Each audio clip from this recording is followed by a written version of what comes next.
God's word is truth. It reveals God to us. And so the Bible is not only vital, it is essential if we are to know God, if we are to rightly know Him.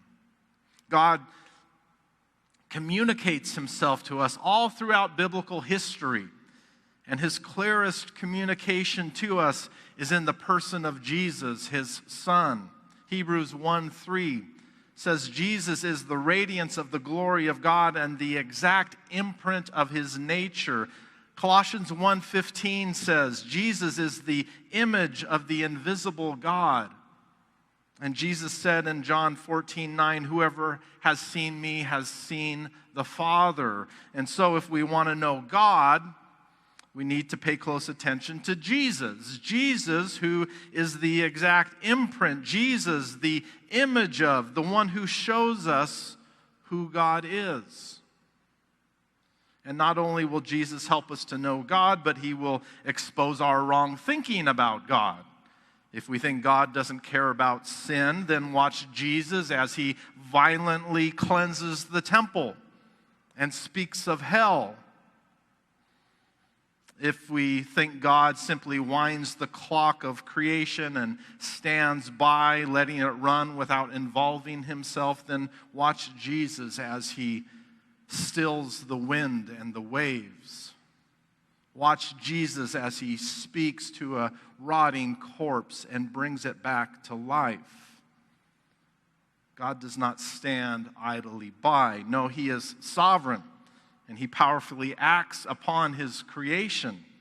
And if you think God is maybe stern, unfeeling, some unfeeling tyrant who knows what's best for you and sticks that spoonful of medicine in your mouth called suffering and says, it's good for you, take it,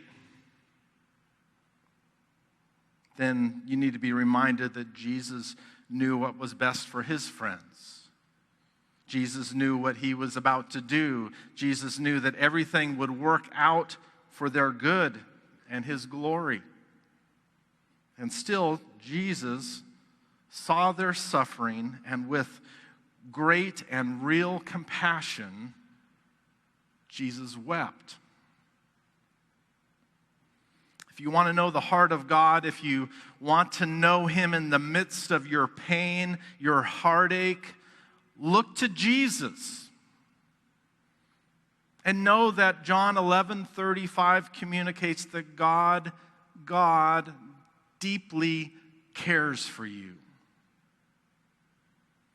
Jesus loved Lazarus. Jesus loved Martha and Mary. And when He saw Mary come to Him and fall at His feet, weeping,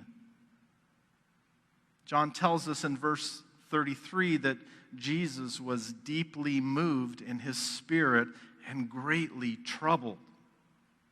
Jesus' reaction shows that God cares about our sorrow. He didn't stoically look on or immediately jump to the eventual outcome and tell everyone to celebrate and just be happy. No. One commentator wrote that so deeply did Jesus enter into the wounded hearts and the sorrows of people that His heart was wrung with anguish. Jesus manifests God in the flesh, God who cares about His people.